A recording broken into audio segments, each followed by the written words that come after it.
হচ্ছে আমাদের নাগরিক অধিকার, ভোট দেওয়া সকলের অবশ্যই কর্তব্য, এজন্য ভোট দিতে আসা আর কি। লাইনে দাঁড়িয়েছেন ভোট দেওয়ার জন্য? হ্যাঁ, হ্যাঁ। আচ্ছা, ভোট কেন্দ্রের যে সার্বিক পরিস্থিতি, নিরাপত্তা পরিস্থিতি, আইন শৃঙ্খলা পরিস্থিতি সবকিছু মিলিয়ে কেমন আপনার কাছে মনে হচ্ছে?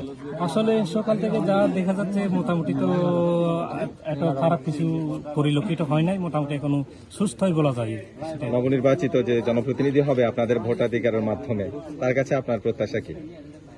আসলে প্রত্যাশা বলতে আমাদের বাংলাদেশের একটা পার্বত্য এলাকায় একটা অন্য প্রেক্ষাপট আছে। জি। আপনারা হয়তো এখানকার অবস্থা আপনারাও হয়তো জানেন। আমরা চাই পাহাড়ি বাঙালি সবাই মিলে একটু শান্তিতে বসবাস করবো, যেই আসুক অন্তত পক্ষে আমরা যে নিশ্চিন্তে নির্বিঘ্নে ঘোরাফেরা করতে পারবো, যে যার কর্ম করতে পারবো, এটাই সবচেয়ে বড় চাওয়া। আর অতীতে যে বৈষম্যগুলো হয়েছে এই বৈষম্যগুলো দূর হয়ে যাক, আমরা সবাই যাতে শান্তিতে থাকতে পারি, এই দেশে বসবাস করতে পারি, সেটাই কাম্য আর কি। অনেক ধন্যবাদ আমাদেরকে সবাই ভোট কেন্দ্রে। ভালো লাগছে যে সুশৃঙ্খল, আমরা সবাই সুশৃঙ্খল ভাবে লাইনে দাঁড়িয়ে আছি, তাদেরকে ডাকতেছে, আমরা যাচ্ছি।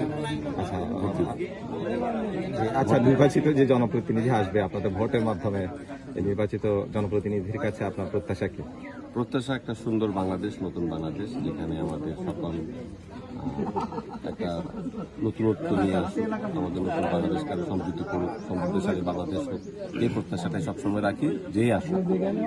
যারা এখনো ভোট দিতে আসে নাই তাদের উদ্দেশ্যে কিছু বলার আছে কি? বলবো আসেন, কেন্দ্র খুবই চমৎকার, সবাই উৎসব মুখর ভাবে ভোট দিচ্ছে, আমরাও ভোট দিচ্ছি, আপনারাও ভোট দিবেন, যারা এখনো আসেননি সবাই ভোট দিবেন। আচ্ছা, ঠিক আছে।